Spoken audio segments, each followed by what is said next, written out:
Welcome, everybody. I'm back in San Miguel de Allende. Can everybody hear me okay? Um, excuse me for just 1 second there. Uh, I want to make sure I'm coming in loud and clear because I had to bring some different equipment with me. And so that's what happened is I ended up having to bring some. I don't have my big mixer that I had before. Also, I'd like to shout out to all those in La Paz. The hurricane hit. Actually, Blaine. Um, a lot of it. Actually, I asked him how everything was going. He says, "Thanks, restoration for a lot of places underway. Power, water, internet has been restored, and most areas sewers are getting unplugged, but roads are pretty rough shape." Just for all of you guys that are joining me from over there, and even if you're not joining me, let's all have a shout out to all those people in La Paz. The hurricane hit over there. You know, let us not forget that they're part of Mexico, just like everybody else. And um, any kind of disaster that happens anywhere, we should always be supportive. Um, and welcome to Travelers in Mexico. Denise, thank you. The audio is good. Kai, welcome.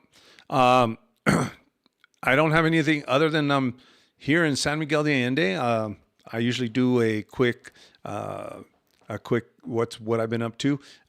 We I've been on the road, getting up here to San Miguel. I'm in my house here in San Miguel, and I did promise a rooftop. I did promise a rooftop stream. Today it's raining. Also, I wanted to make sure we did it on Sunday, not today. Today I wanted to drop in and do an Ask Me Anything live since I just got here. Friday's my birthday. Saturday I'm celebrating. Sunday I will be doing a live from my rooftop. One of the reasons why I'm waiting till Sunday is because we have construction in the area. Cirandoro is the place where I live is a construction, a lot of construction, a lot of new places going up and everything else. And so uh, I'm going to wait till Sunday when nobody's making a lot of noise because it does travel all over the whole neighborhood. Not really, it's not really bad, but I just want to make sure. And it's also a beautiful view. I'll probably be doing it a little bit earlier, more like 3 or 4 o'clock. I'm not sure yet. That's my time. That would be 4 or 5 o'clock Central Time. The reason why is, of course, it's November, so it's starting to get darker earlier, and I don't want to go it to get too dark, especially on my rooftop. So, uh, oh, two travelers. Hey, Ernie, are you still selling your house? Yes, I am. What's going on with that? Glad we were able to chat with you live today. Yes. Um, I am still selling my house, but what we decided to do is, like I had said before, we didn't want to sell it, but well, we had to because we had to make some decisions, life decisions. Sometimes life takes us in a direction that we weren't planning to go in, and so we ended up having to move to Monterrey. Um, but I am still selling my house, and I will be. We decided to come here and spend some. We're very attached to this house, and we put a lot of work into it and a lot of love into it, and so we're really want to enjoy it for the last. Uh, well, until it sells. Hopefully, we'll be here in San Miguel for a little while. So I am going to be doing, I'm also going to work on a video. But I'm going to work on a video. I realize that I never did a house tour just like all the other, not everybody, but a lot of other YouTubers do. But one of the things that we did, and I did the filming too. When we got here, Tuesday is when they have the market, the local mercado here. And so what we did was we went out and bought our vegetables for the next 2 weeks. And what I'm going to do, and one of the things I'm going to do with my house, other than show you guys my house here in San Miguel, one of the things I want to stress on this house video is I'm not just going to be showcasing my house. I'm also going to be interviewing my realtor. And then I'm also, one of my viewers actually reached out to me, says, hey, your house is kind of out of my price range. Can you pass me, do you know a good realtor? So I passed him on to my realtor, and my realtor found him a very affordable place, and he's volunteered to let me take a tour of his place. And what I want to do in all of this is kind of, a lot of people sit here and think of San Miguel Allende as being, now there are more affordable places in Mexico, don't get me wrong, but people think of San Miguel Allende as kind of a rich person's place, very expensive. And I think I mentioned this on my last live stream. One of the things that they were telling the people on one of the Facebook posts that someone said about San Miguel de Allende, somebody went on a rant about how in San Miguel de Allende there's city market. Yes, there is. There's a city market. One of very few locations. And city market, for you, those of you who don't know, probably it's a grocery. It's actually run by La Comer, which is a grocery store chain, but it's kind of like the luxury chain. They sell Kobe beef, and they have restaurants, high-end restaurants inside the and we'll take you there inside the supermarket. A lot of people get their brand name. A lot of the stuff that you can't get here in Mexico, imported stuff. They carry a lot of the imported stuff. Very expensive, but you know it's available. Whatever you need. But one of the things that I wanted to dispel is this myth that San Miguel is this overrated, what do you call it, expensive place to live. I'm going to showcase my house. Now, my house is a little bit, it's not even on the higher end. My house is in the mid-range of prices here in San Miguel. But I'm going to show you what you get for the price. I'm going to show you that basically I couldn't touch anything like that in the United States for the same price, and I only pay around $300 in taxes a year. Also, but at the same time, I'm going to show you this other person's house and maybe a couple of other places that are actually affordable. That if you're looking to buy, you know, a lot of people want to rent. I understand that, but if you one of the strategies is when you find out where you want to live, that I always tell people, and especially like in Monterrey where I live, rent is unsustainable. You're gonna spend $2,000-$3,000 a month in rent. And here in San Miguel, if you want to spend $2,000, my house rents for about $2,000 a month, or $2,500 a month, the size of it. You can end up spending a lot of money in rent. But at the same time, you can find affordable places here in San Miguel. I'm not going to go over the rental aspect of it. I wanted to go over the price of the houses. The reason why I want to go over that is to compare that so that you can get a comparison in the cost of living versus the United States. I see a lot of videos where everybody talks about, hey, we went to the Mercado, and we're going to do that we only spent 300 pesos, and we went to the restaurant, and this was 200 pesos, and I ate here. I understand that everybody loves those kinds of videos, but I want to give everybody a perspective of one of the quote more expensive places to live in Mexico. And so that you can get a perspective of what it really is here in Mexico. Now, we do have a lot of requirements to come here as far as temporary residency if you don't meet the regularization program. But once you get here, I'm going to show you that basically you can live here affordably. And whether it be frugally, affordably, or affordably on a decent pension like I have. And we have our own house. We don't pay rent. So my whole pension goes into our expenses. That's one of the advantages of owning a home here in Mexico.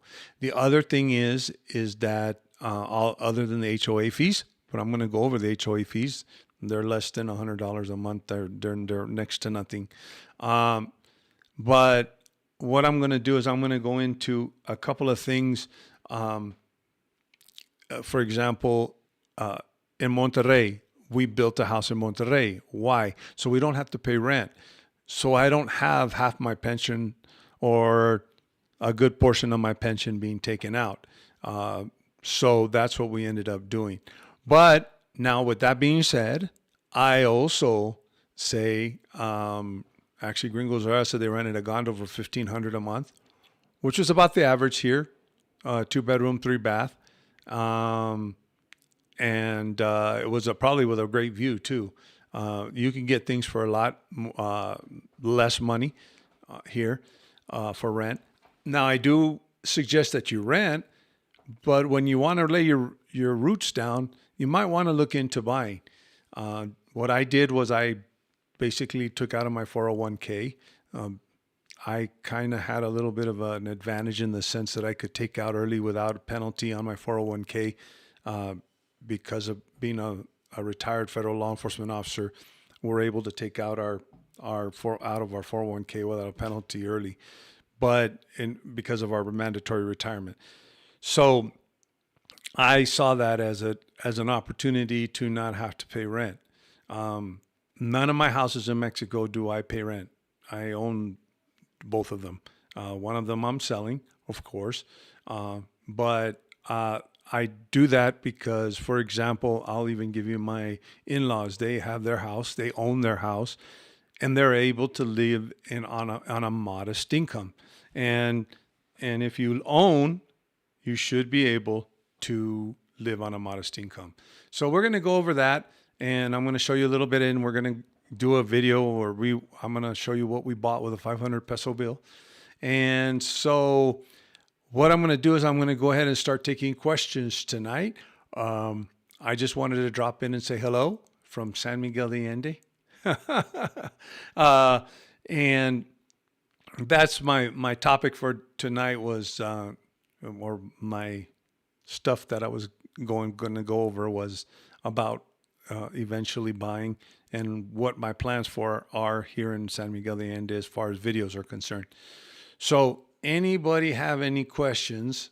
We should have enough people in the room by now. We have 23 people here. And anybody have any questions? Or anything else that you want to bring up? Let me go through some of the comments here.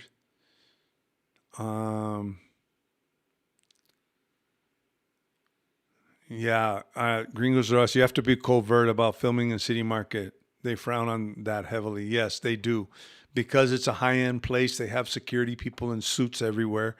I don't know how much stuff I'm going to get in City Market to be able to film, but I will tell you that what we're going to do is kind of compare the prices from going to the local market versus going to City Market. We're going to go from the low end shop where the locals shop to the high end shop where I guess you can get Kobe beef. And we're going to do that. Anybody else have any questions?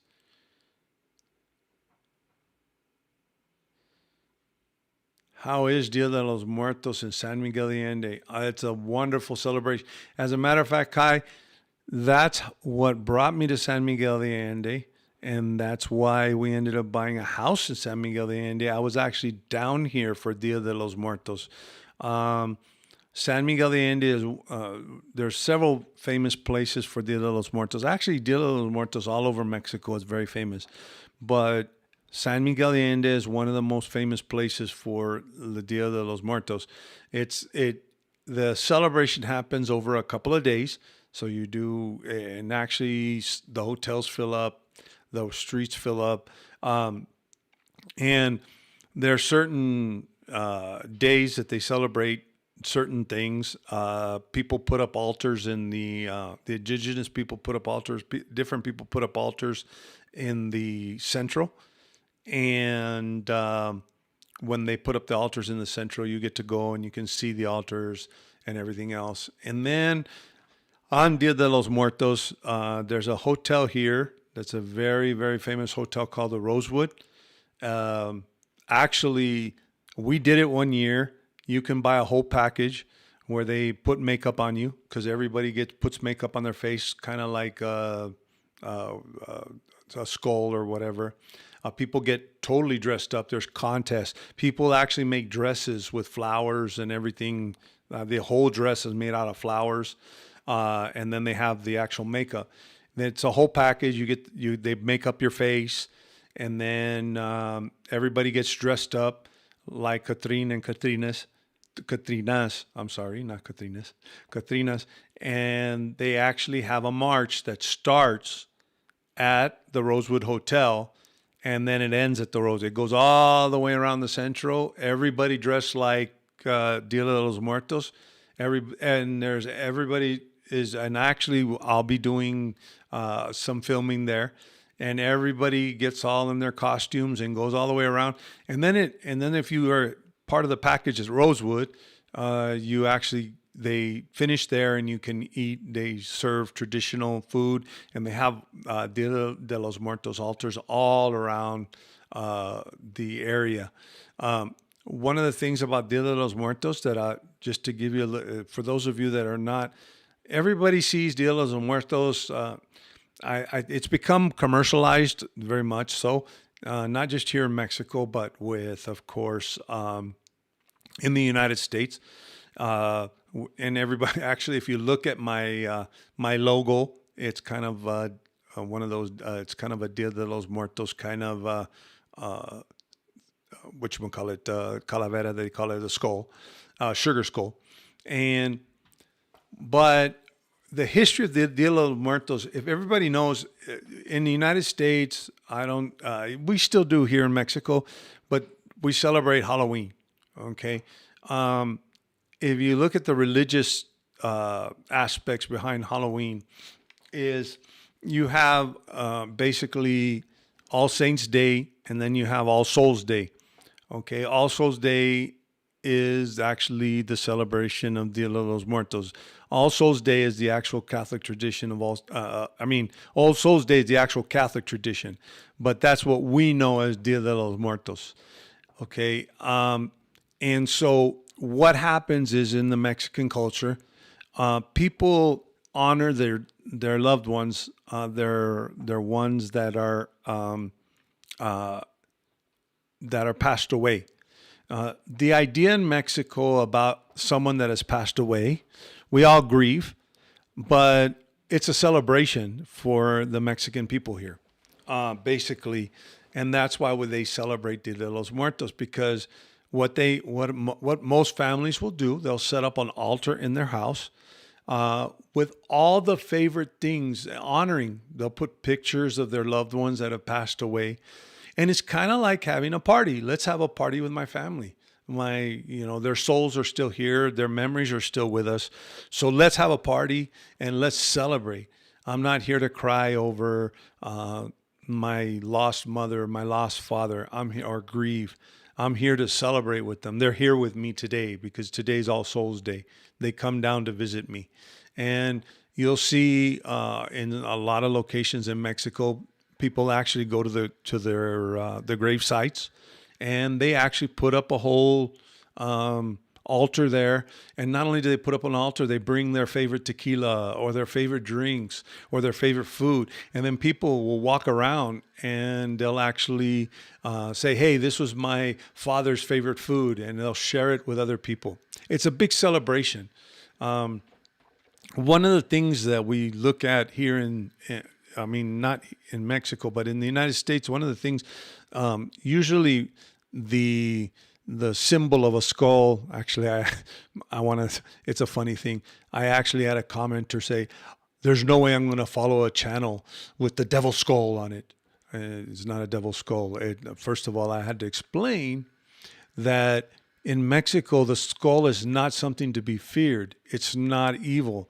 The skull is something to be celebrated because you're celebrating the soul of your family members.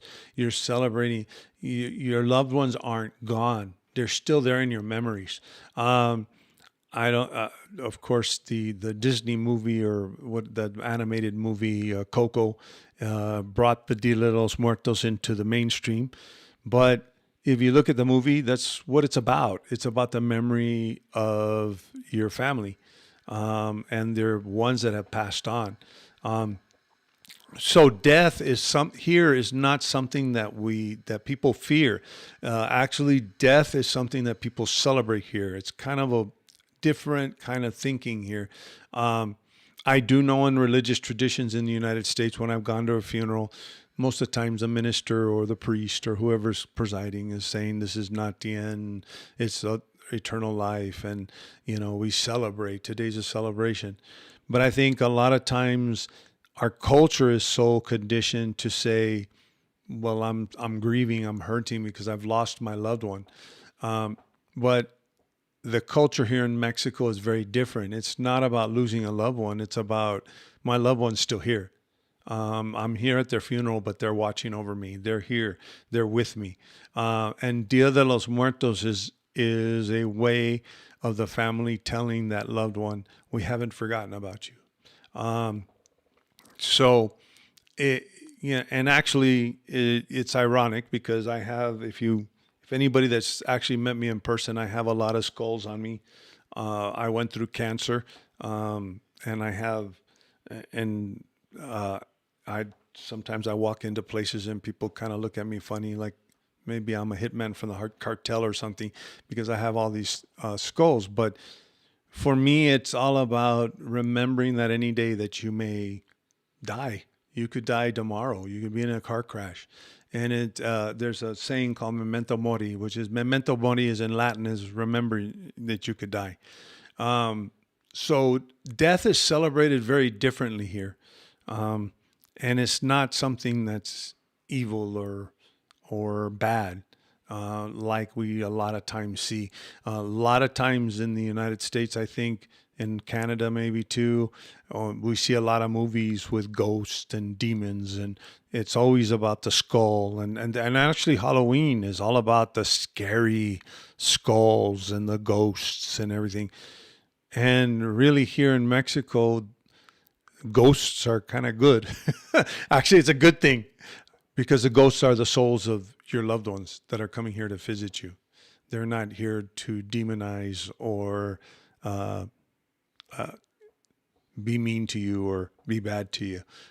So I think in Western society, we've gotten very, very conditioned with the death being kind of associated with bad or evil.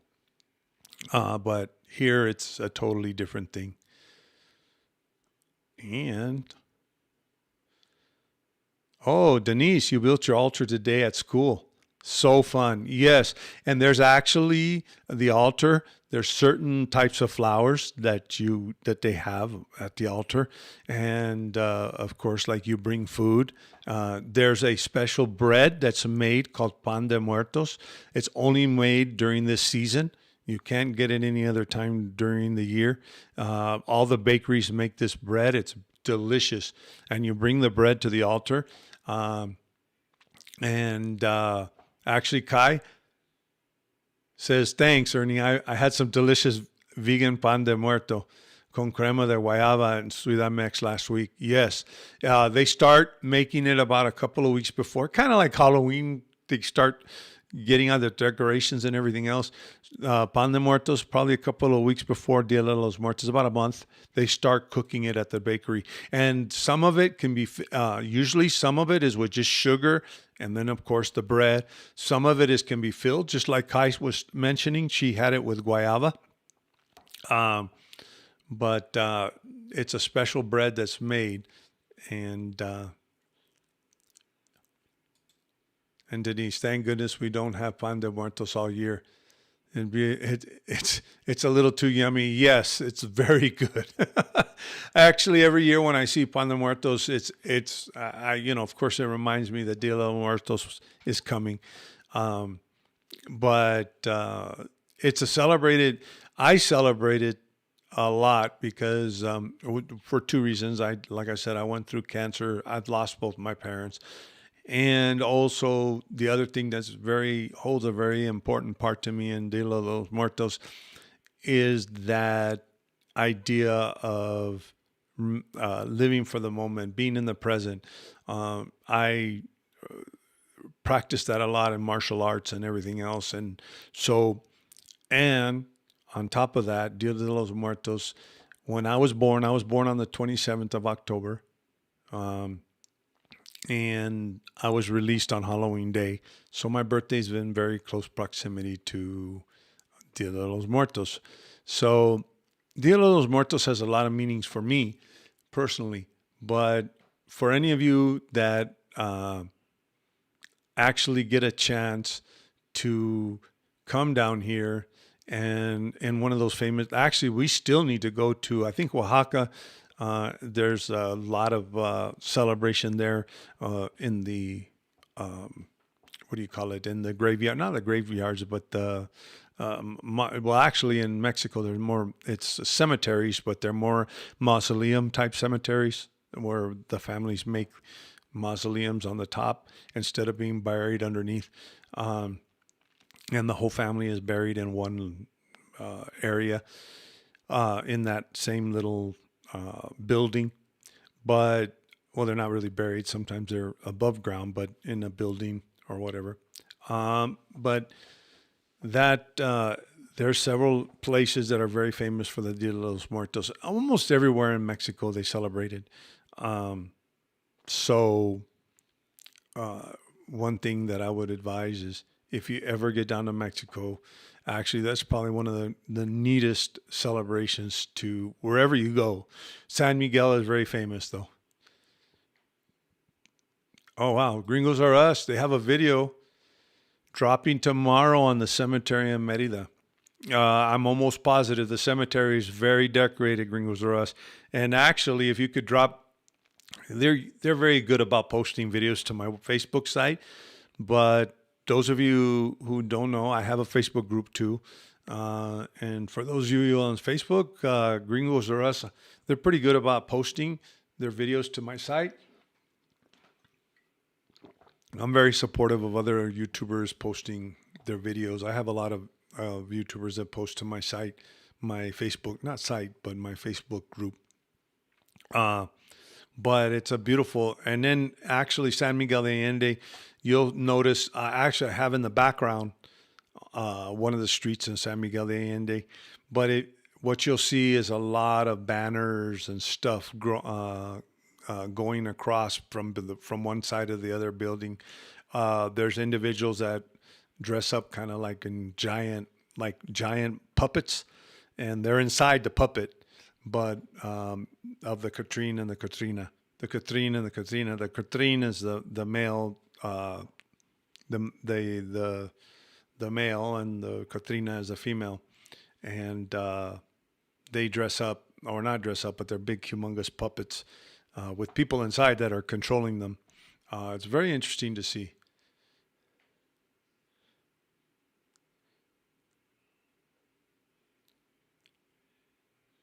And Tom Mem, I stopped at church yesterday to leave the list of my deceased loved ones and make donation to all the saints and all the souls day.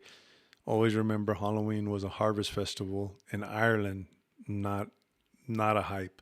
And that's true. Actually, one of the things you'll find out here in Mexico, Halloween is starting to become a thing, but really Mexico is different in two senses. Mexico is not traditional as far as celebrating. Well, they are becoming. Don't get me wrong. It's I'm seeing Halloween stuff all over in the grocery store right now, but Mexico doesn't. For example, I'll give you Halloween. For example, Mexico celebrates Dia de los Muertos. Halloween is insignificant. All Saints Day, yes, it's significant. You'll see at the churches a lot of the saints being processions and stuff like that. But one of the things that's celebrated is Dia de los Muertos, because that's when your family comes down to visit you. So it's in very close proximity to Halloween, but it has a religious. Mexico gets a lot of its traditions from the Catholic religion, whether it's Catholic or not, or there's no more religions here now and everything else. But a lot of the traditions come from the Catholic religion. And the reason why the traditions come from the Catholic religion is because the Spanish came to conquer what's now known as South America and Mexico and Portugal also. And a lot of the missionaries came up. And a lot of the things that you see here in Mexico, for example, All Souls Day, one of the things that a lot of people don't realize is that it is a Catholic tradition. But what happened was that when the missionaries came over to conquer the indigenous people have a very deep respect for death. Okay, so the indigenous people actually have a god and a goddess. Actually, the goddess of death is the one that rules the underworld. And this is for the indigenous people. And then there's a god that's supposedly the partner of the goddess of death. And the indigenous people had this celebration of death, just like kind of like the Dia de los Muertos. They did their own ceremonies. But of course, they couldn't, in front of the Spanish, practice their religious things. And not only that, but the Spanish also actually tried to adapt a lot of their concepts in the Catholic religion to, oh, we've got this All Souls Day that's honoring death. You guys like death, so we're gonna celebrate All Souls Day. You need to celebrate All Souls Day. So what ended up happening is a lot of the stuff that happens, for example, the altars, that wasn't something that was brought over by the Spanish. A lot of the thing on the altar, the flowers, some of those things are indigenous traditions that were mixed in. And it was a way of the indigenous people hiding their own beliefs from the actual Spanish, but also celebrating them with Catholic traditions. And at the same time, the Spanishes were trying to actually appeal to the indigenous people. So what happened was that you ended up with, you end up with Dia de los Muertos. And it's the same thing with Christmas. Yes, in Mexico, we celebrate Christmas, but what is Christmas? It's about when, whether you're religious or not, Christmas has become Xmas, Christmas. I'm not here to debate the religious thing, but, and then also we have other religions that celebrate other things. But here in Mexico, when you talk about Christmas, it's about giving gifts, right? You give each other gifts and stuff for Christmas because you're thankful. And part of the Catholic tradition, and I'm going to stay with Catholic because these were traditions that were brought from Spain with the Catholic religion and everything else, is, and it's in any Christian religion, is the Jesus was born, the three kings came, and the three kings brought the gifts, right? So that's why you give each other gifts technically on Christmas. Well, in Mexico, they don't believe that you give gifts on Christmas. They honor the birth of Jesus Christ, of course, but at the same time, they're like, but you still got to wait for the kings to arrive, right? So later on, you have Three Kings Day, the Dia de los Reyes, and that's when people exchange gifts here in Mexico. So a lot of things are culturally different. It's very interesting. But Dia de los Muertos is something that's that resonated with the Catholic religion and the missionaries, but it's a mix of indigenous culture. A lot of the colors that you see, a lot of that colorful stuff that you see, that comes from the indigenous culture. Let me see here. Yes, two travelers. I think renting has its advantages too. We own now for 2 years, and always seems to be something that our house was brand new. We know some renters who had to pay for the repairs. Face blue white eyes. Yeah, actually, it does have its advantages to traveler. I actually suggest one of my things in renting is that I always suggest we didn't do this and we were just kind of lucky that we found this house that we did. But actually, we almost ended up in a different house that we would have probably not liked. We ended up actually backing out of the contract. And we ended up finding this house, but we went for it right away. But one of the things I think Gringos Are Us are doing this the right way too. Gringos Are Us, if you follow their channel, and if you don't follow their channel, I really do suggest you do. And if I don't leave a link down in the description below, you can find them on my Facebook group. And what they decided to do, and I think it's a great thing, and what's even greater is they started a YouTube channel of their adventures. But they're going to all the different places. Let's see what Merida is like at the worst part, or let's see I think they're in Merida right now, right? Let's see what Merida is like. Let's see what Puebla is like. Let's see what San Miguel is like. They stayed in San Miguel. Let's see what all these places are like. Let's look at the advantages, the disadvantages, and then let's pick a place to settle. Or if I don't know, I haven't discussed this with Gringos Or Us. If they don't like any place, maybe they might want to go back. But they're renting. They're not tied down to any one place. And the other thing is, like I had this when I first came to Cancun. Oh, I love the Riviera Maya. I love Cancun. And, I actually grew up in South Texas. And there's a little place called South Padre Island that now has become famous for spring break. But many years ago, it wasn't very famous. It's not as beautiful as Cancun. Trust me, it's not as beautiful as Cancun. But, I spent my childhood going to the beach and that type of stuff. And even my parents thought about buying a condo there. My parents had a lot of friends and they had issues with their condos because of the salt water. Their cars were rusting all the time. Those are things that they didn't think of when they bought a condo out on the beach. So, we fell in love with Cancun, but then we also realized that, oh, wait a second, we're going to face issues like the salt water, the air, the salt in the air. Maybe a car might not last as long. Maybe we're not, we escaped the hot weather in South Texas, and then we're going to come back to hot weather again. San Miguel is beautiful weather. San Diego weather. It's 70 degrees outside right now, literally. And in the evenings, it gets down into the 60s. And I'm telling you, I don't have air conditioning in my house. That's another beautiful thing about San Miguel. You don't have to pay. Let me just put it this way. My electric bill here in San Miguel is going to be a quarter of what it was in Monterrey, Mexico.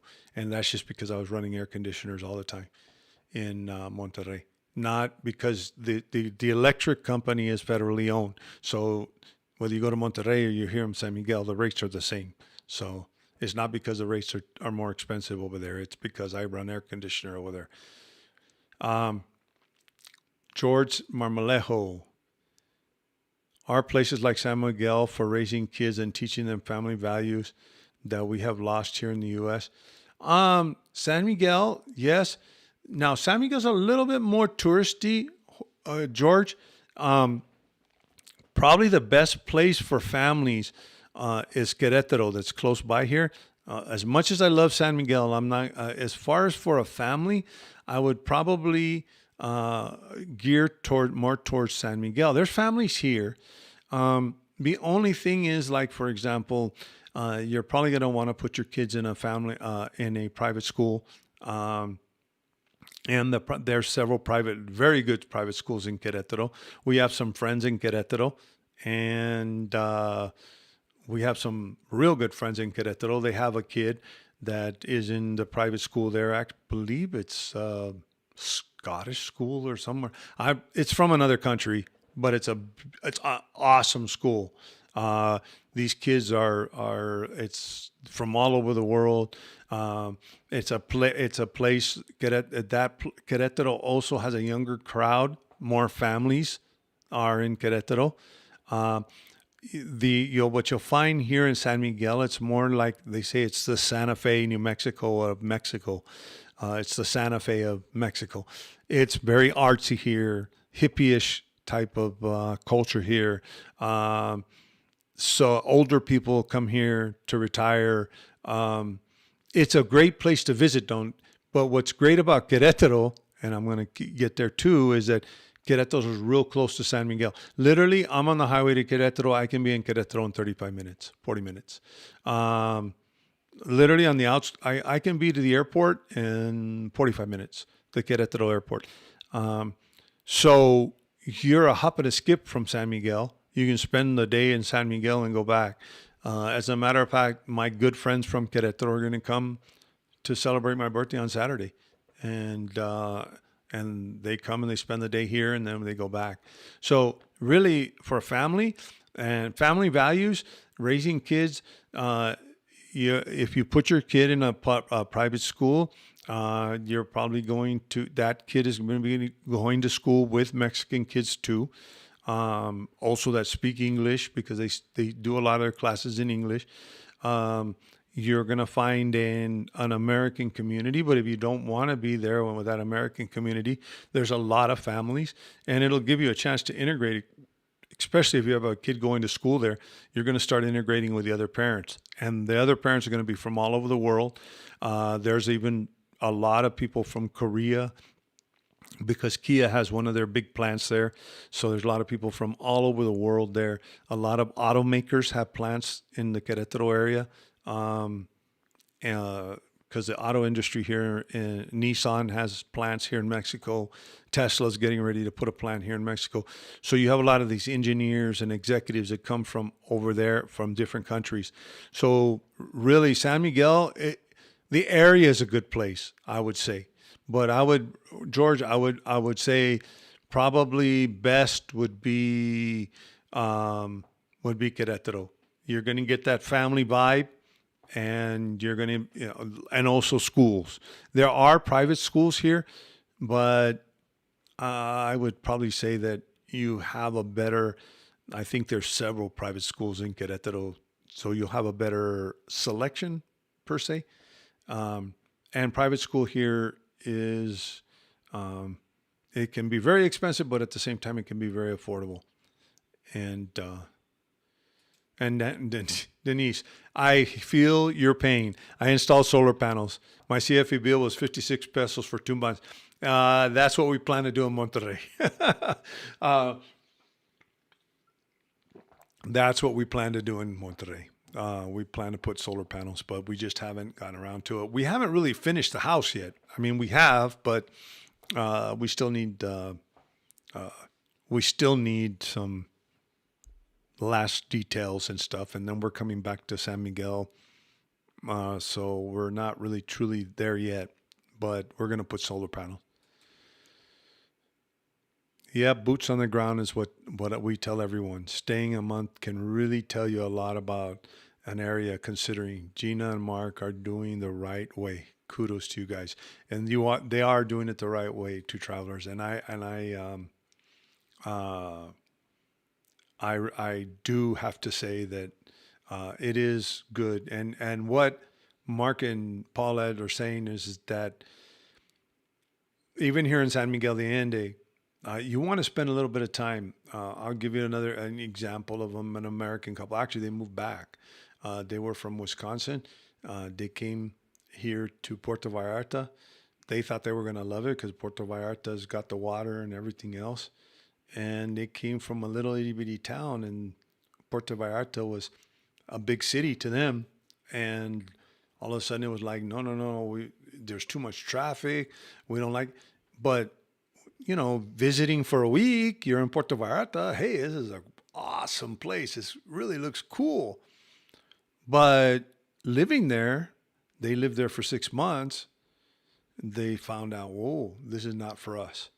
And then they came to San Miguel de Allende and basically decided this is not for us neither. Went back to the States. So renting does have its, but when you're ready to settle down, one of the things that helps a lot is is buying a house if you can. Um, that's another thing too. Just remember, a lot of people ask about mortgages. Mortgages here, interest rates are out the roof. Not to mention, interest rates are out the roof. Not to mention the fact that to even get the mortgage in the first place, and the down payment's like 50%. So you're pretty much going to have to uh, buy the house outright. But property values here in Mexico, I can tell you this house has probably gone up in value a lot. The house in Monterrey, we haven't even finished it yet, and it's probably valuated, appreciated a good amount. The only difference is, and which people have pointed out, is that houses don't sell in you don't close in 30 days like you do in some places in the United States. I can sell my house in Santa Fe and close within 10 to 15 days. People literally will buy my house 1 or 2 days on the market. That doesn't happen here in Mexico uh, because people are in the United States. All you need is a down payment of a couple of $1,000 and sign the mortgage note, and you have a house. Here, you don't do that. And like I said, I had to use my 401k to do that. Happy 29th birthday. Yep. Well, actually, I think I'm 20, Mark. I think I'm 20 this year. 21, actually. 21. So I can drink. Tom M. Went hiking today in beautiful Bucks County, Pennsylvania, where I'm from, along the Delaware Canal. We're washing across the Delaware. 76 degrees, not our usual fall weather. Yeah, actually, up in Delaware, I remember when I was in D.C., I went up in that area. And actually, it's starting, usually it gets cold up around that time, Tom, doesn't it? If I'm not mistaken. Because I remember when I was in D.C., we went up there to Pennsylvania a couple of times. And it was already getting cold around this time of the year. Let me see here.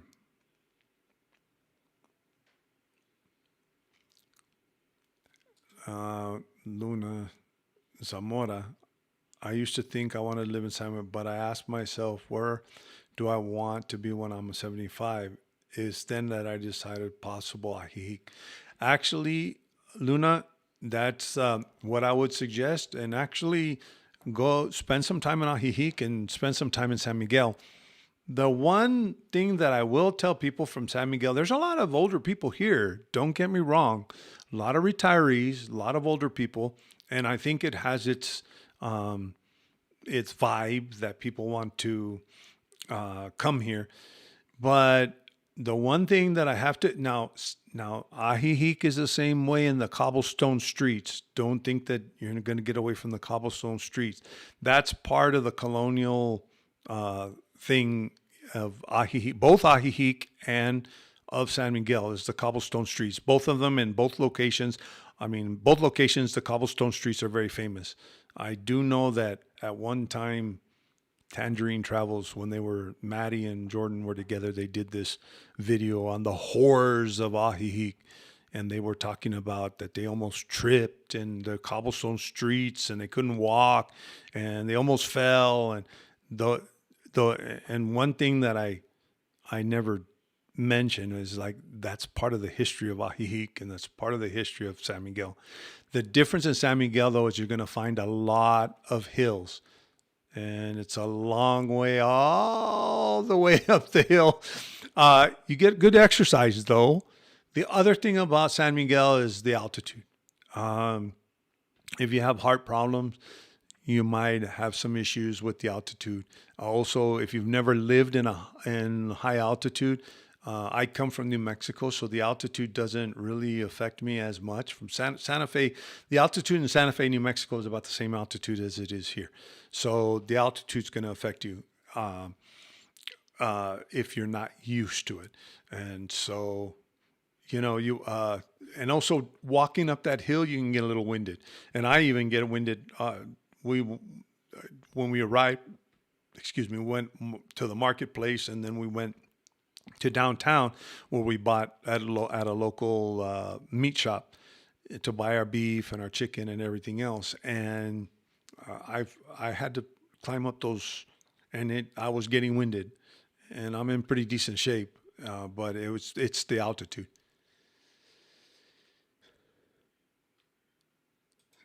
Ha! Mexico is nothing but cobblestone streets. Yes, a lot of the colonial area is nothing but cobblestone. You're gonna find that out. Um,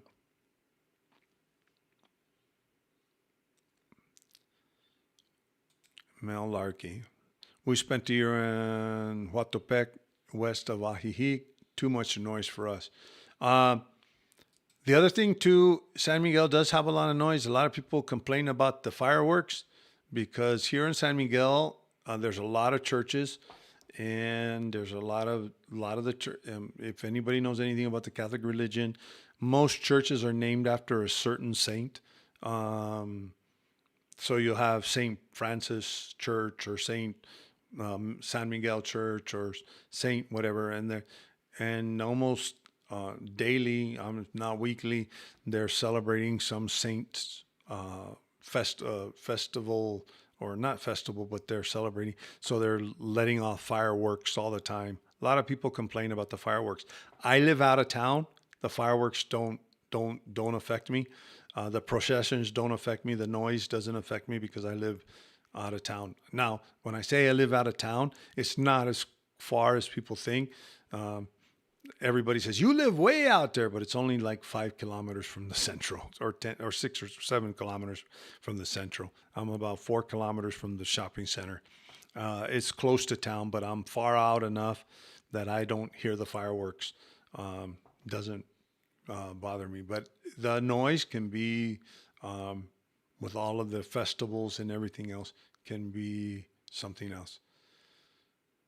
Jet lag 737. Love the cobblestone streets, and we do too. And one of the things that really ticked me off that time that Tangerine Travels did that, they were sitting there complaining about the cobblestone streets, and it's like, what part of do you guys not understand? I mean, they were young kids, so they didn't understand. But do you understand the history behind these streets? The history of how these streets were made. Um, if you go to a lot of these little towns like San Miguel, or even San Miguel, who's actually in San Miguel, they actually make sure that they retain the historical value of the buildings. So you have all the colonial architecture, and this is all dating back to hundreds and hundreds of years when the Spanish came here. So I mean, actually, some of these locations in San Miguel de Allende, some of these buildings in San Miguel de Allende, actually were the houses of the actual people that revolted against Spain. So the historical value of those streets is very, very important. And just because you trip, I'm sorry that you tripped, and I'm sorry that you just think it's really bad that you just can't walk on the street.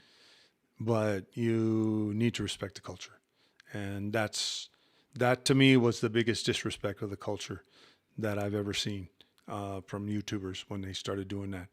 Um, that was many years ago when they did that video, but you know, you have to respect the culture, and the cobblestone streets are part of it. And Mel Larkey, we now live east of Chapala in a very Mexican town, San Nicolas de Ibarra. Loving it here, renting. The weather is perfect today. Yeah, there's a lot of little towns around Chapala. And then there's a lot of people that will talk about, there's a lot of people that will talk about Chapala itself, um, instead of going to Ajijic. Ajijic is the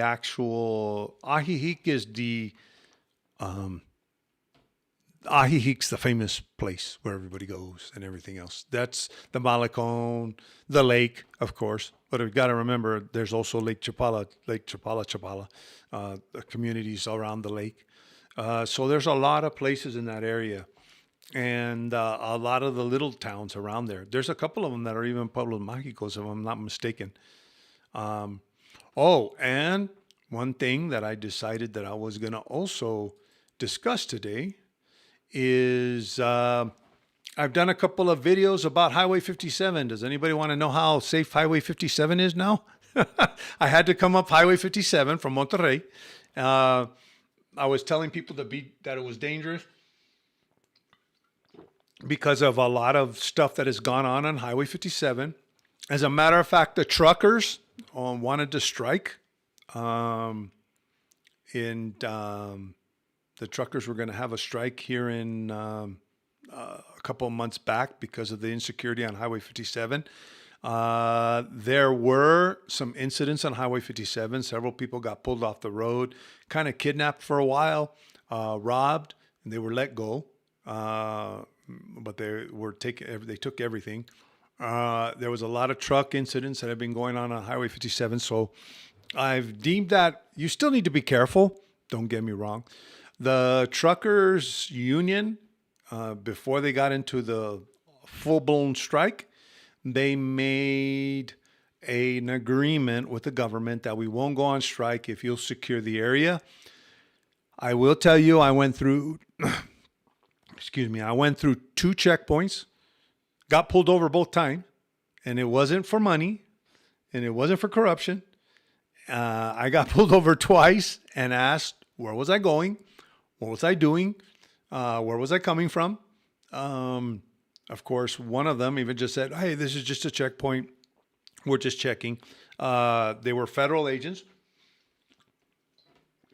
with the PGR. The PGR is kind of the equivalent of like FBI, DEA, and ATF and Homeland Security investigations, and all of them all put together. They have the PGR was the one that had the actual checkpoints. They were stopping cars. They were searching cars. And that was right around the area where I said that there's a lot happening. The one thing that I did notice, they were being a little bit more careful.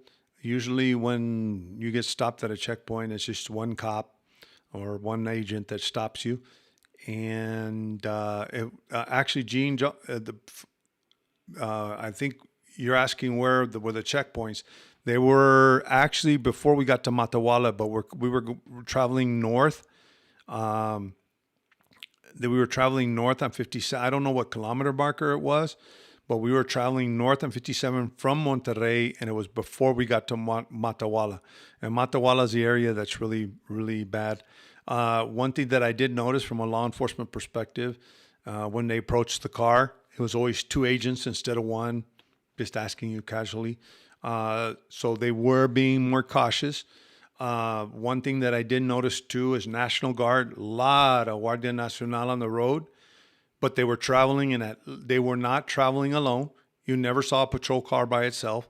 There was always at least 2 patrol cars or a patrol car and a truck. They usually have these trucks where the guys get in the tactical outfits and they're in the back of the truck.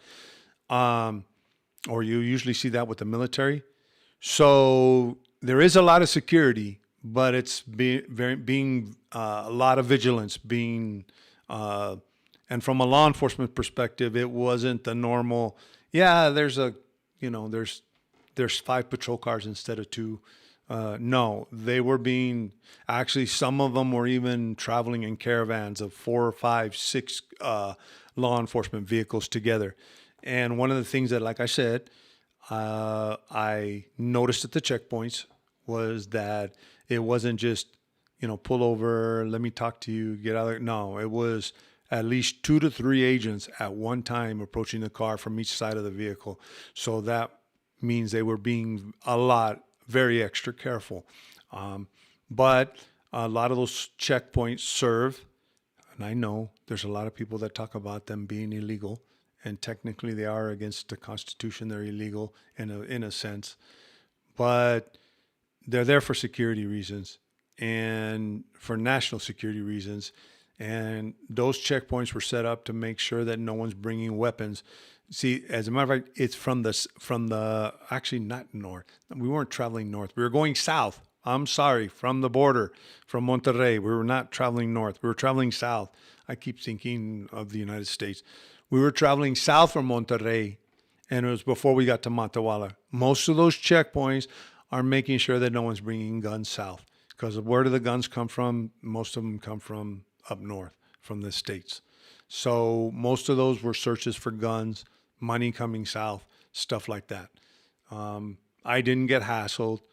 They were just, hey, what do you do for a living? Yeah, I'm retired.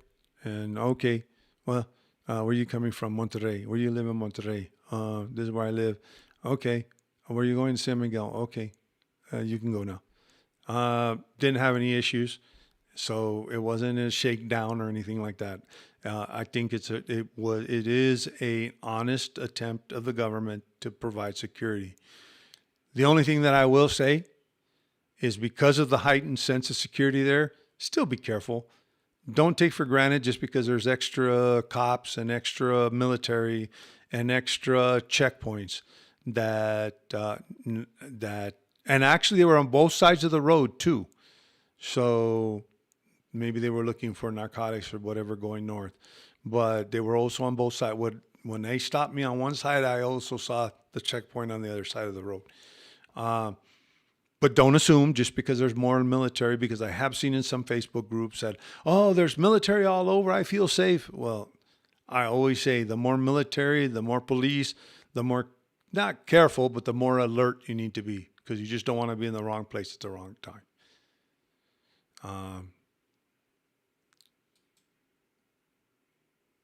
Yeah, 15D. Mal Larkey was talking about 15D on Highway 15D in Sinaloa. Yeah, actually, there's a place on 15D. Gosh, there's a very famous checkpoint there. Actually, I see a lot of expats always arguing and talking about how they asked them. And then on 15D, that checkpoint that's very famous, actually, with that checkpoint, they're looking for money going south.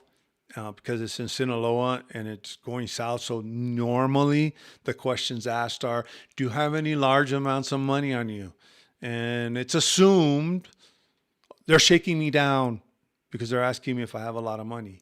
They're not shaking you down. It's because they're doing inspections, trying to see if people are trying to smuggle money south into Sinaloa. It's a very famous checkpoint. They're very thorough in those inspections. And then also they're looking for firearms going south.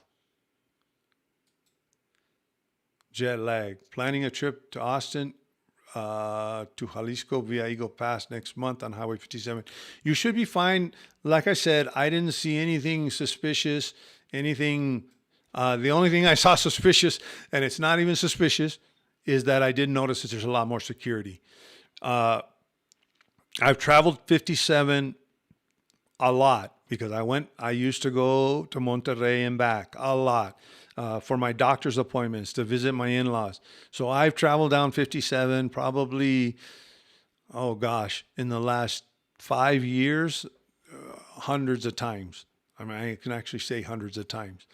The difference between the other 100 times and this time is that there's a lot more law enforcement and military on the road. Normally on 57, I used to see one National Guard car on the side of the road, running radar here and there. You wouldn't see checkpoints. There is one checkpoint going north that we would always hit. Actually, immigration would hang out there too. They sell, the Mennonites sell cheese there in that checkpoint, right outside off that checkpoint. But that was not, you didn't see like checkpoints set up on the side of the road. Like literally, the ones I went through were just, they actually put cones up and they brought the traffic in. It was just random checkpoints. They weren't established checkpoints. So that's the only thing that I saw that was suspicious, in the sense that, but it's a good thing, suspicious in a good way. Usually when there's more law enforcement presence, you're not going to see that activity. What you need to be more careful about from a security perspective is that you just don't get caught in the middle of some type of confrontation between the bad guys and these guys. But as long as you stay on the road during the day, you should be fine. And also, like I said, all of this presence is probably keeping these people a little bit subsided in their activity. As far as safety to the public. And also what we were noticing too, and we actually saw this and read this in the newspaper, a lot of trucks are traveling in convoys now. They're not traveling by themselves, because actually what used to happen is the bad guys would cause an accident. They would actually have someone go and suddenly stop in front of the truck. So the truck would have to stop, and they would either stop them or the truck would roll over and they would rob the stuff in the back of the truck. So a lot of accidents that happened in there on 57 were actually on purpose to rob the trucks. 57 by the border. Actually, 57D runs from Monterrey all the way down south. Maybe 87 is the one you're talking about. There's a highway, believe it's 87, that runs from the border to Monterrey. But the 57 that I'm talking about is not on the border. It's actually coming from Monterrey. Most people take 57 jet lag, not jet lag, Gene. Most people take 57 to get to San Miguel de Allende, Ajijic, Guadalajara. It's also 57 is the main highway for commercial traffic going north. All the vehicles that are manufactured that I was talking about in Querétaro and all over, they all go up through that route. Daniel, hi Ernie, are you driving? Yes, I'm driving a Mexican plated vehicle. I have in the past said, hey, drive a Mexican plated vehicle, but there's one catch to the Mexican plated vehicle. Depending on where you're traveling in Mexico, you have to be careful for your plates, with your plates. For example, I have Nuevo Leon plates. Traveling south from Monterrey, Nuevo Leon plates, I don't know. They're gonna peg you as a tourist, even if it's kind of like, well, that's U.S. plates. They're from the United States. Well, they're gonna peg you as a tourist. A lot of people from Monterrey come down here to San Miguel, come south, so they might peg you as a tourist and might peg you more as a target. You also have to be careful with plates depending on where you go. It can get more complicated because of rival cartels. Sometimes you don't want Nuevo Laredo plate. I mean, not Nuevo Laredo. You don't want Nuevo Leon plates going into maybe Guadalajara. You have to be very careful where you go in Guadalajara, because then you might be seen as somebody that's from a competing cartel or whatever if you're in the wrong place. And if you go to Guadalajara with Nuevo Leon plates, like we did, you have to travel in the very commercial areas. You don't go into different areas with a Mexican plated vehicle. Mexican plated vehicle is better to have than maybe a foreign vehicle, a plated vehicle. There's been a lot of people that will argue with me that'll say, well, no, maybe a foreign plated vehicle is better because they won't touch foreigners. That's not true. A robber's going to touch a target's a target. For a person that's going to rob you, it doesn't matter whether you got foreign plates or Mexican plates. A target is a target. And actually you stand out with foreign plates. Just like you may stand out with foreign state plates in Mexico. Let me put it that way. So if I'm going to another state, or for example, I'm coming from Guanajuato, and I end up in the Reynosa area, which is in Tamaulipas, someone's going to say, hey, what are these people from Guanajuato doing in our area? So you have to be a little bit careful when it comes to Mexican plates. You're better off with Mexican plates in the sense, and I have given that advice, you're better off in the sense that you're less obvious if you have Mexican plates than if you have foreign plates. Actually, even for the police, you may even get more attention from the police if you have foreign plates. And Daniel, yes, Eagle Pass is still the best place to go through. I'm going to tell you, there's a lot going on in Nuevo Laredo. It's been going on for the last year and a half to 2 years. Nuevo Laredo is, if I can say it, is kind of a gamble. Um, you just don't want to, and the incidents that have happened in Nuevo Laredo, and I think I've already gone into this. Um, you have a cartel that's trying to fight against another cartel for a territory. Then you have another cartel that's trying to move in, and then all of the cartels are fighting the government. So, and then the government every once in a while arrests the leader, and then they get mad, and then they start. Actually, that's what happened on the Columbia Bridge. They got mad and they started blowing up not burning trucks. So you just don't want to be in the wrong place at the wrong time. So I would stay away from Laredo. I'm telling you right now, I wouldn't go through there, especially if you don't know the area. Um, you're better off not getting stuck in the wrong. And as a matter of fact, there's even been one incident happened where they even were attacking the Mexican consulate. There were Americans passing through there while the American consulate in Nuevo Laredo was being attacked, and people didn't even realize it till after. No, they saw a bunch of burned cars on the way, but they didn't know why the cars were all burned up, and they didn't realize that they could have ended up a target, especially with American plates, because the leader got extra in the middle. He got arrested. He was a U.S. citizen, so immigration technically deported him back to the authorities in the United States, and that's why they were attacking the U.S. consulate. Can you imagine if they would have seen somebody with U.S. plates? It would have been a perfect time to take somebody hostage and say, "We're going to get you back, U.S." So you just don't want to be in the wrong place at the wrong time. I'm not trying to scare anybody. I'm just trying to say that Laredo is just an iffy. I know plenty of people that drive through Laredo, make it fine. But I would even say, even the experienced drivers, I have a friend at Ajijic that almost got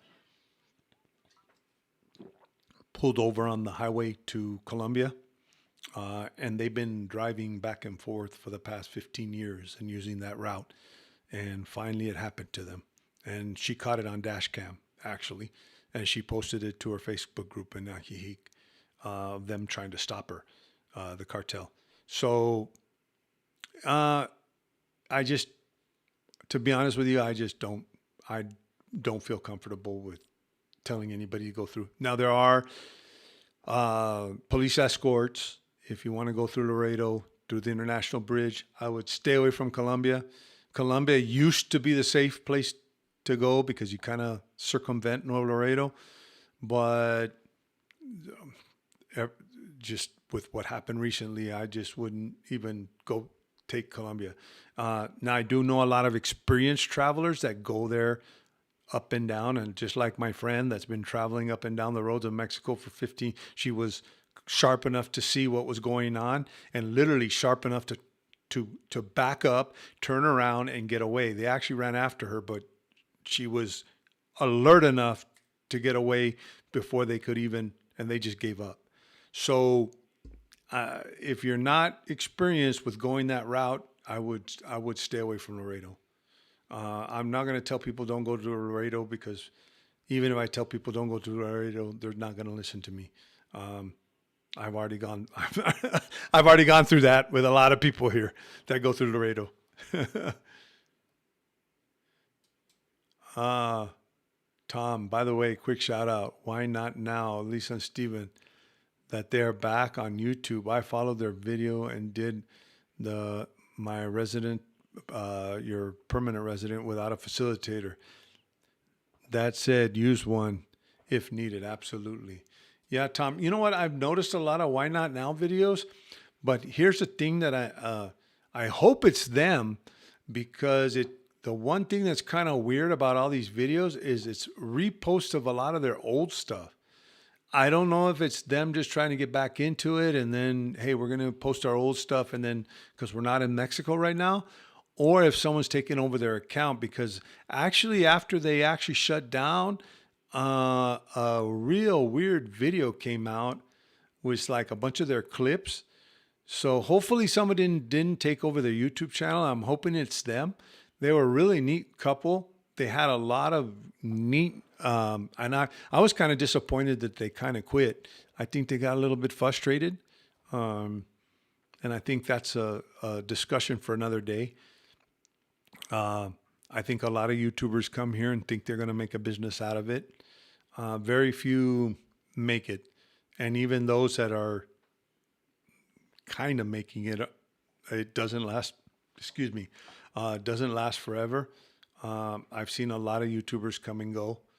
And, you know, it's not, uh, if you're going to get into the YouTube business, don't come over here thinking you're going to get rich, or you're thinking you're going to make a living off of it. Very few. It's sort of like the movie star, the Hollywood thing, hoping you'll get discovered. If you get discovered, great. If you don't get discovered, you end up actually looking for scraps. And I think I've seen a couple of YouTubers, that's what they do. Or either that or starting to scam people for money, or starting to give people misinformation because they need to, I don't know, become an expert or sound like they know more than everybody else so that they can charge a person $1,000 for a tour or $600 for a tour, or let me hook you up with my lawyer who can help you with your immigration process. That'll charge you $1,000 and give me $200 from your $1,000 for referring. So, it's very hard to make an honest living, or you end up doing what I've seen lately of shock videos and oh my God, or taco laws, or whatever it might be, and just to get your view count up because you're relying on that income. And I think Why Not Now they were a little bit, I guess, disillusioned. They worked so hard, and they did work hard. They really did. And I think they were a pair that was on their way. They had a lot of subscribers, and they gave up before. And I'm hoping that they're back. I really am. I really like their channel. I really like their perspective, and hopefully they're back. I don't know. It's just kind of suspicious. And even the answers, well, people are making comments to their answers like, hey, it's great to see you back. And the answers are kind of like canned answers. How would you say? Not real personal.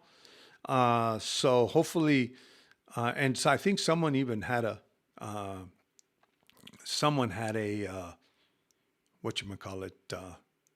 jet lag. Yeah, 57. Yeah, it does start at Piedras Negras. I apologize because it does go all the way up. But I'm used to taking, the reason why I'm used to taking 87, because not 87, but from Monterrey. I actually come up the highway to McAllen. So, but you know what? You're right. Jet lag 737. It does start in Piedras Negras, but the 57D that I'm talking about, and it actually does continue. I believe it goes through Saltillo, if I'm not mistaken, and then ends up where I'm talking about on the other side of Monterrey. That's where it kind of gets in the area of Matehuala, between Monterrey and Querétaro. And actually, there's been a couple incidents on the Querétaro, right outside of Querétaro, too. And Cindy K, I'm not convinced it's them. They gave no explanation of how they were able to come back, no introduction at all. Lisa Marie would surely fill us in. And that's the thing. I'm kind of weirded out with that, them being back. Why not now? And actually, Maleki, I agree. Exactly. Their responses are very canned. And there was a video that came out like maybe a couple of months after they left. Just all of a sudden, just like a video. And there were no comments. They didn't even answer the comments.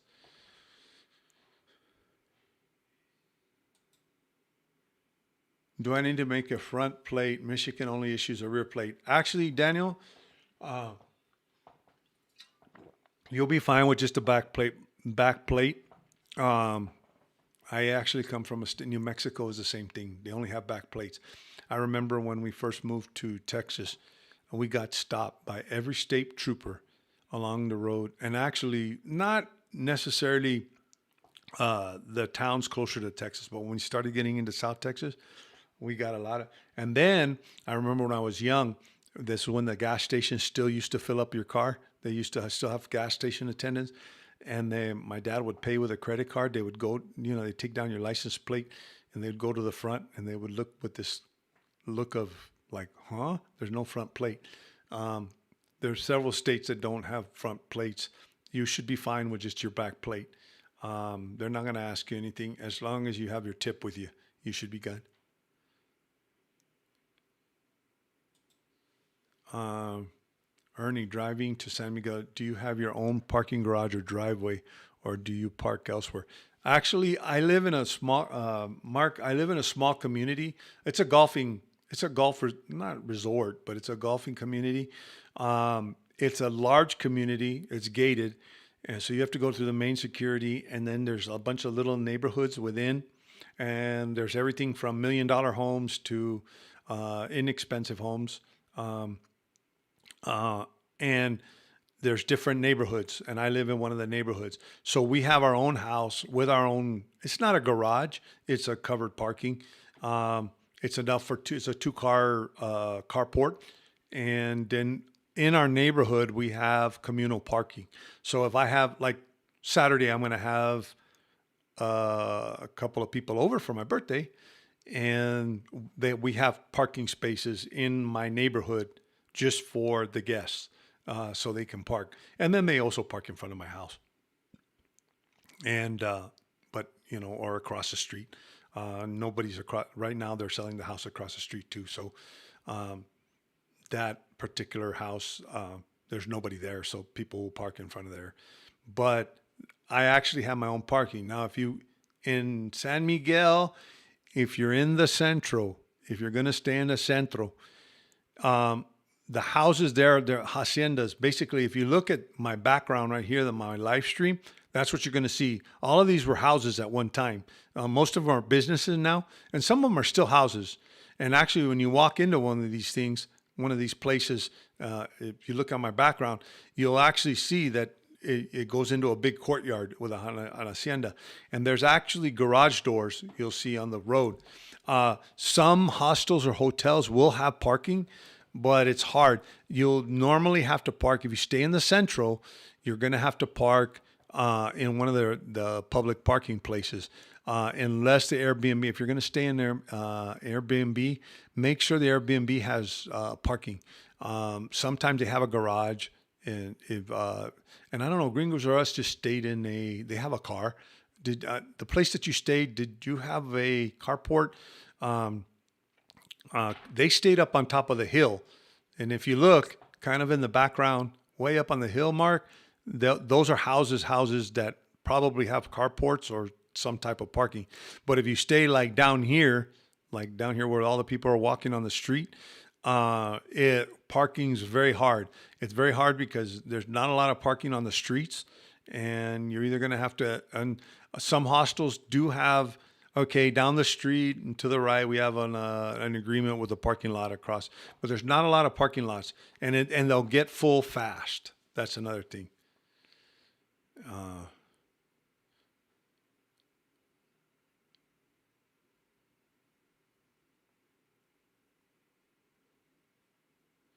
Missionary in Mexico, I brought my truck last week, had it legalized, and had it shipped to Guanajuato.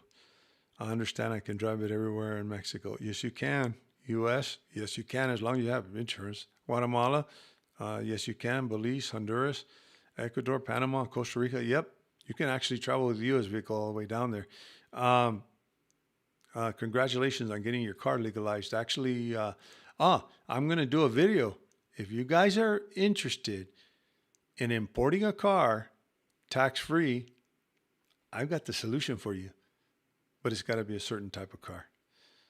And I think it's been mentioned on this stream, but you have to do it also before September of 2024. But I'm going to do a video on that also. But you don't have to pay any import taxes to legalize it. And I bet you guys will like the kind of car that you can import tax free too. Nerd owner, you don't need you don't need a front plate, but a better chance of getting stopped. Yeah, you might get stopped, but most of the time, what will happen is they'll just ask you if you have your paperwork for your tip. Just make sure you have your tip handy. And have I made a video about car importation? No, I haven't. And I I kind of hinted to one that I'm going to do real soon. But the reason why I'm going to do that video on car importation is, and actually I might, you know what, since you asked for it, I'm going to do one. Car importation here, there's certain requirements that you have to meet in order to import the car. Not only that, but it has to be a certain year. There's a way of checking on the internet if your VIN number works. There was a period of time that they were legalizing cars. They called them chocolate cars because a lot of people were like buying cars in Texas and they're just not registering them or on the border. And so AMLO gave this grace period for people to nationalize these, what they call chocolate vehicles. It's not happening. It was being run state by state. It wasn't happening often. So, I mean, not that often, but it's over. That program's over. Sometimes what ends up happening, you have to pay a tax. First of all, you have to pay an import-export broker. Then you have to pay your import fees, and then you have to pay a tax on the vehicle. And usually the tax is almost 100% of what the vehicle's worth. So by the time you end up importing the vehicle, unless it's some type of classic car that you really, really, really, really, really, really, really, really want, you're better off buying a vehicle in Mexico. You end up spending the same amount of money. That's why I really haven't done a video on car importations. Now, there is one exception that I'm going to let everybody in on that we just found out. And it doesn't matter what year it is. And the only thing I'm still waiting to check up on, you can import it tax-free, but I'm not sure what the import, you're going to still have to pay a customs broker to do the paperwork. And I'm not positive on, because there's two different fees. There's the taxes and then there's the import fees. I don't know if you still have to pay the import fees, but it's still a lot cheaper. And especially the type of vehicle that I'm going to tell you can import. It's a lot cheaper, but stay tuned for that video. I would tell you on this live stream, but then that would kind of ruin the surprise. I think somebody already mentioned it. And actually, that's the reason why I looked into it on one of my previous live streams.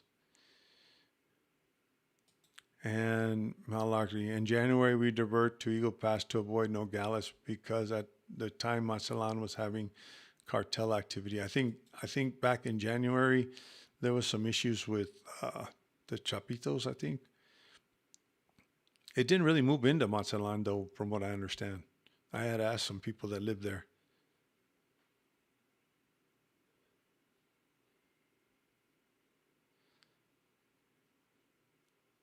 The broker, actually, missionary in Mexico, you might want to reach out to me because I might want to talk to your broker because I want to find out about, before I do this video about importing vehicles in duty free, I want to make sure what the fees are before I try to do that.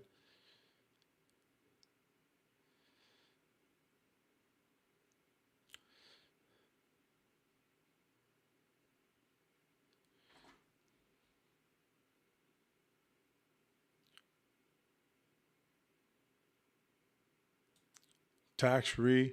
Wow, I've got a 32-year-old sports edition Honda Accord. I want to leave it. Does that? I to be honest with you, missionary Mexico, I don't know if it doesn't qualify under the one that doesn't qualify under what I'm gonna do the video on, but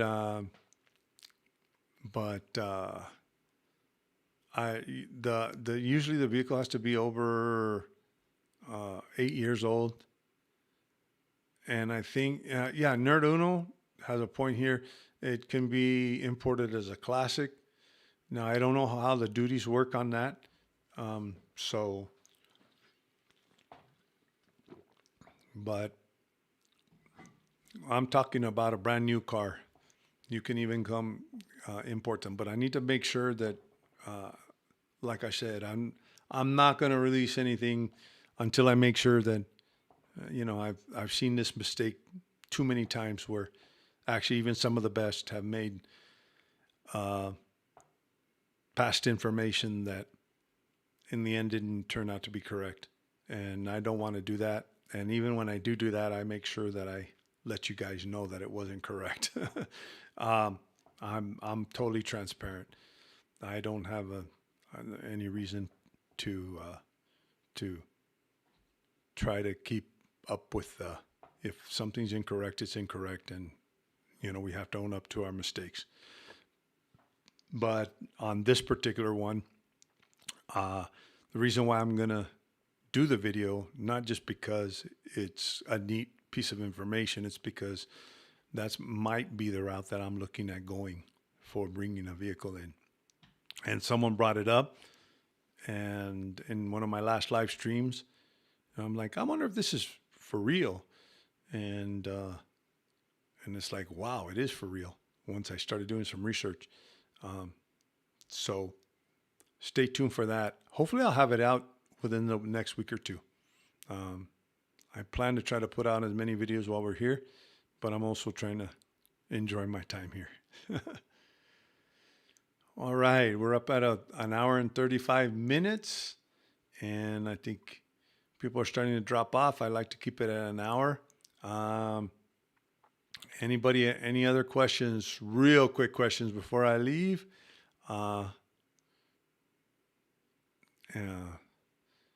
Missionary in Mexico said the last time he looked 3 years ago, 30 years old car would cost 60% less to legalize. I wouldn't doubt it. Regular vehicles do cost, like I said, literally you're going to end up paying what the car's worth in taxes, pretty much. Most Latin American countries. That's why I don't know.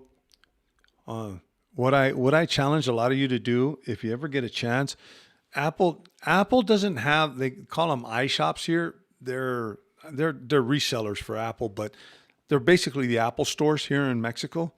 And actually, they're even set up like Apple. Actually, I think they're owned by Apple, but one of their international.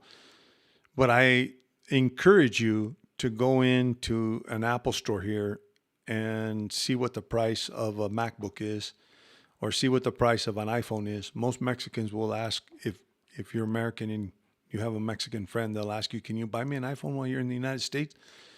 You'll see that the price of the iPhone or the price of the MacBook's probably about double the price. And the reason for that is all the import fees and the duties that are paid on that product. And actually it'll be probably even not just double, maybe even double and a half or 1.5 times the amount you'll pay in the United States. And thanks for the birthday wishes, Kai, and everybody else that wished me a happy birthday. And you too, Malarkey. Thank you for supporting the channel. Like I always tell everybody, thank you for joining me. Sunday, hopefully, if everything goes fine, I did test my internet connection up on my rooftop. I just wanted to make sure I have it. So hopefully everything's going to be fine. But it's going to probably be, I'll schedule it. If you haven't subscribed, subscribe to the channel, because that's the best way of getting notified when I'm going to go live again. Then basically I will be doing my next live. We'll be doing it more for fun on my rooftop. I'll still answer questions, of course. That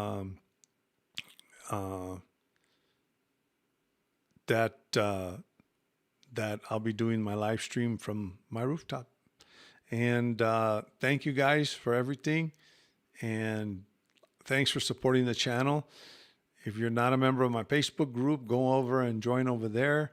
I try to keep everybody informed of what's going on with the channel. If you haven't subscribed, subscribe. It helps me. If this content was useful, hit the like button.